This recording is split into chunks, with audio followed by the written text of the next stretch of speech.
आपने जो 8 वाली राशि है वो 2 साल के लिए दी है। 8 जो है वो आपने 2 साल के लिए दी है, और जो 9 है वो आपने 1 साल के लिए दी है। अब आप ये चाहते हैं कि यहां पर भी ए बने और यहां पर भी ए बने। दिख नहीं रहा होगा, अभी दिखेगा। आपने 8 को 2 साल के लिए दिया है, आपने 9 को 1 साल के लिए दिया है। तो देखिए, आप जानते हैं कि कोई भी राशि जब हम सीआई पे देते हैं तो ऐसा नहीं हो सकता कि वो डायरेक्ट ए बन जाएगी। पहले 8 9 बनेगी। भाई यहां वाले प्रोसेस में भी पहले 8 9 बनेगी। 9 1 साल में ए बनती है, 8 1 साल में 9 बनेगी।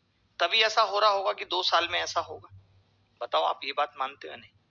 मैं ये कह रहा हूं आपसे, रेट ऑफ इंटरेस्ट फिक्स है, ठीक है, समझना। मान लेते हैं कि रेट ऑफ इंटरेस्ट 20% है, तो आपको पता है कि 1/5 है या नहीं?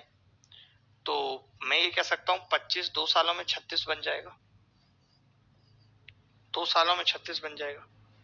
और मैं ये कह रहा हूं कि एक राशि जैसे 5 से 6 होती है, तो मैं इसको भी 36 बनाना चाहता हूं, ये 30 बन जाएगी। तो आप कहेंगे कि जी ये 30 1 साल में हो जाएगी 36, क्योंकि 5 से 6 ये 2 साल।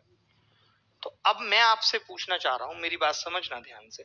मैं आपसे पूछना चाह रहा हूं कि 25 1 साल में कितना बनेगा? आप खुद कहेंगे जी 5 से 6 हो रहा है, तो 5 25 6 पंजे 30।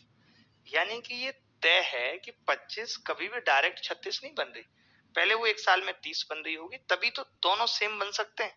अब इसने ये कहा कि 9 भी 1 साल में ए हो रहा है, 8 2 साल में ए हो रहा है, तो इसका मतलब कहीं ना कहीं यहां भी बीच में 9 आएगा। पहले 8 9 बनेगा और वो 1 साल में बनेगा, क्योंकि 9 का पता है कि वो 1 साल में ए बनता है। तो आपको यही चीज समझनी है कि पहले 8 9 बनेगा 1 साल में। अगर 8 से 9 हो रहा है 1 साल में, यानी कि रेट कितनी है? 1/8। और इस 1/8 का मतलब कितना है? 12.5%।